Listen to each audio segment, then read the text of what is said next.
भारताचे सरन्यायाधीश जे आहेत त्यांनी भारतातील तरुण वर्गाला आणि खास करून बेरोजगार जे तरुण आहेत त्यांना पॅरासाइट किंवा झुरळ असं संबोधलं होतं। त्याच्यानंतर त्यांनी त्यांच्या वक्तव्यावर सारवासारव देखील केल्याचं पाहायला मिळालं। मात्र सध्या जशी टेक्नॉलॉजी पुढे चालली तशी जेनझी पिढी देखील पुढे जात कॉक्रोच जनता पार्टी नावाचा पक्षच त्यांनी काढला।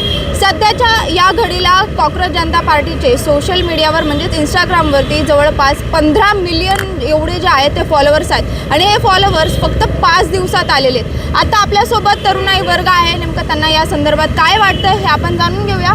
सुरुवातीला तर कॉक्रोच जनता पार्टी आली आहे, सरन्यायाधीशांनी जे वक्तव्य केलं त्यावर तुम्ही काय सांगाल? नक्कीच या वक्तव्याचा आम्ही जाहीर निषेध करतो आणि निषेध करून आम्ही कुठंतरी आता ते ॲक्सेप्ट केलं की खरंच आम्ही झुरळ आहोत। आम्ही जर या राज्यात या देशात जर एक सामाजिक कार्य करत असेल आणि ज्या सामाजिक कार्य करण्याच्या विद्यार्थ्यांना जर हे झुरळ म्हणत असेल तर ठीक आहोत, आम्ही झुरळ आहोत। आणि झुरळ आता काय करतं हे येणाऱ्या काळात दिसेल। त्याच माध्यमातून कॉक्रोच जनता पार्टीची उदयास आली आणि असंख्य कोटी लोकांनी, विद्यार्थ्यांनी, युवकांनी, नागरिकांनी त्याला संमती दर्शवली। त्या माध्यमातून आता येणाऱ्या काळात पुण्यात याबाबत मोठं आंदोलन छेडलं जाईल आणि जसं म्हणतो आपण की पुण्यात जे घडतं ते जगात दिसतं, त्याचा प्रत्यय येणाऱ्या काळात दिसेल।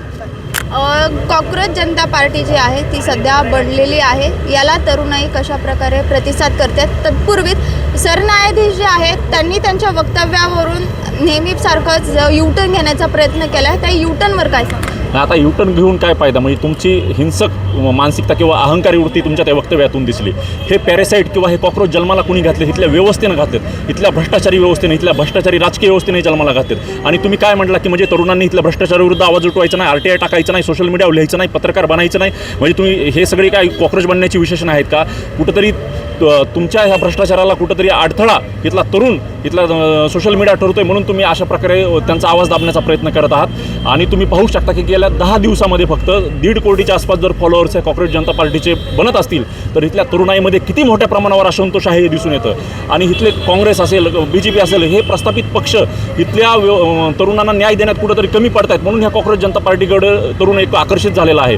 आणि आमची अशी इच्छा आहे की येणाऱ्या काळात ह्या कॉक्रोच जनता पार्टीनं संस्थात्मक राजकारणात उतरावं व निवडणुका देखील लढवल्या पाहिजेत। कारण की तुम्ही आजूबाजूच्या देशामध्ये पहा, नेपाळ असेल, श्रीलंका असेल, बांगलादेश असेल, या ठिकाणी देखील ह्या जेनजी जनरेशननंच अशा सोशल मीडियाच्या माध्यमातून एकत्रित येत कुठंतरी बदल घडवलेला आहे।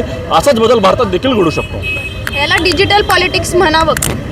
100% हे डिजिटल पॉलिटिक्स असू शकतं, कारण यांना एक संघटनात्मक याची गरज आहे। ते त्यांनी थोडं विचारपूर्वक केलं पाहिजे आणि ही एक ठिणगी पेटली आहे, याचं लवकरच एका क्रांतीत रूपांतर होईल। सध्या जेनझी जे आहेत ते बरेच जण याच्यात इन्व्हॉल्व्ह होत आहे, सोशल मीडियावरती त्याचे फॉलोअर्स देखील वाढत आहेत। म्हणजे सध्याच्या घडीला आता 15.1 देखील झालेले आहेत। तर त्यावर काय सांगशील की हळूहळू ज्यांना कॉक्रोच म्हटलं गेलं तेच आता या अन्यायाविरोधात डिजिटली सध्या आवाज उठवायचा प्रयत्न करत आहेत? नक्कीच मी तर असं सांगेल की कोणताही पक्ष असो, प्रस्थापित असो, विस्थापित असो, त्यांनी जे काम केले ते फक्त सर्वसामान्य लोकांना, शेतकऱ्यांना, विद्यार्थ्यांना लुटायचं केलेलं आहे। त्याच्यामुळे कुठेतरी विद्यार्थी वर्ग, बेरोजगार वर्ग या ठिकाणी पूर्णपणे अस्वस्थ आणि त्यांना कंटाळलेला आहे। आणि नवीन कोणतरी नवीन चेहरा असं कॉक्रोच जनता पार्टीकडे बघण्याचा प्रयत्न करते। तर मी एवढंच सांगेल की जर आपण बघितलं तर काल ट्विटरचा अकाउंट बॅन करण्याचा प्रयत्न त्यांनी केला, तर किती अकाउंट बॅन करतील? 1 करतील, 2 करतील, 3 करतील, पण नक्कीच तुम्ही आम्हाला झुरळ म्हटले तर त्याप्रमाणे आम्ही सिस्टममध्ये घुसू आणि नक्कीच धुमाकूळ घालू। सध्या त्यांच्या झुरळ ते म्हणतायत, पण हे झुरळ जे त्यांनी उद्देशून बोलले हे सिस्टीममुळेच झाले असं नाही वाटत का? हे नक्कीच सिस्टीममुळेच झालेलं आहे।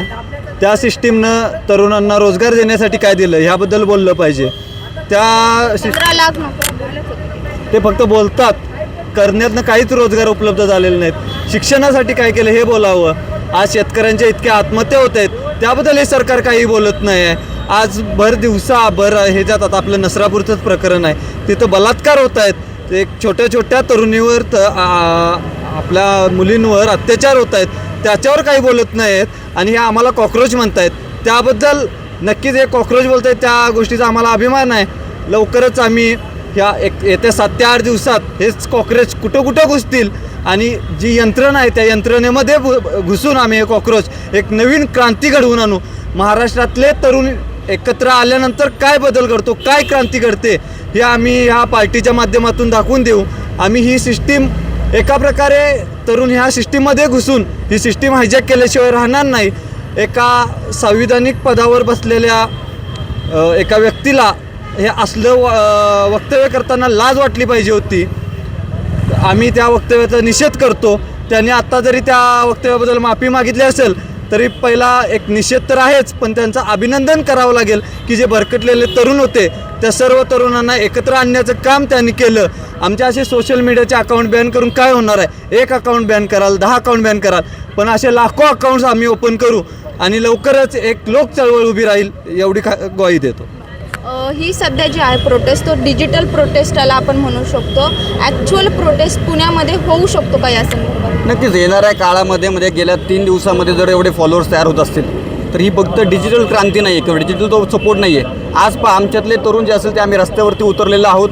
आम्ही वेगवेगळ्या संघटनांमध्ये काम करत जरी असलो तरी आज आम्हाला असं वाटतं की कुठेतरी हे बेरोजगार तरुण जे असतील किंवा जे त्यांचे प्रश्न मांडणारे जे युवक असतील ते एकत्र येतात आहे आणि येणाऱ्या काळात म्हणजे जास्त दिवस वाट पाहायची गरज नाही आहे. ऑलरेडी तरुणामध्ये खूप मोठ्या प्रमाणामध्ये असंतोष आहे या सरकारबद्दल, इथल्या हुकुमशाही राज्यकर्त्यांबद्दल, आणि तो असंतोष जो असेल तो दबलेला असंतोष येणाऱ्या काळामध्ये नक्कीच बाहेर पडेल आणि त्याचं प्रमाण जे असेल ते एवढं मोठं असेल जे नेपाळमध्ये घडलं नाही, जे बांगलादेशमध्ये घडलं नाही ते भारतामध्ये घडेल आणि या भारतामध्ये सत्ता परिवर्तन नक्की होईल. नक्कीच सध्या भारतामध्ये कॉक्रोच जनता पार्टी म्हणजेच CGP याची जोरदार चर्चा आहे. खरं तर सरन्यायाधीशांनी जे वक्तव्य केलं होतं त्याला निषेध म्हणून अभिजित दिपके जे आहेत ते ज्यांनी ही कॉक्रोच पार्टी जी आहे त्याचं अकाउंट जे आहे ते खोललं होतं. सध्या त्याला तरुण वर्गाकडून जे आहे तर प्रचंड असा प्रतिसाद पाहायला मिळतोय. सध्या तरी डिजिटल प्रोटेस्ट याला आपण म्हणू शकतो. मात्र तत्पूर्वी आता याच्यात पुण्यामध्ये ॲक्च्युअल प्रोटेस्ट कशा प्रकारे होतो हे पाहणं महत्त्वाचं असणार आहे. शिवानी लकडे, टाइम्स ऑफ महाराष्ट्र, पुणे.